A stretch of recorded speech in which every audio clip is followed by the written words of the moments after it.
قطر، الصومال، السودان، سوريا.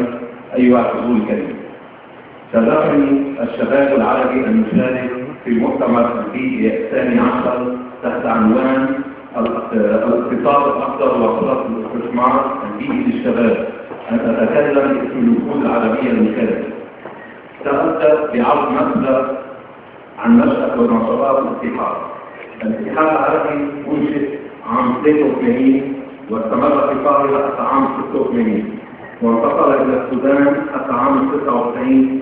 ومنذ عام 96 قام الاتحاد بالعديد من النشاطات ونذكر منها التي بلغ عددها 48 نشاط شبابي بيئي.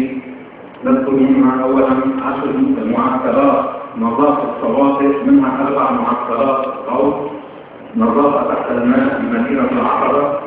ثانيا 12 معسكر تسجيل في لبنان، سوريا، مصر، الأردن. شارك فيها الاتحاد في حملة المليار شجرة التي نظمها برنامج الأمم المتحدة للتنمية بالتعاون مع منظمة الأغذية والزراعة.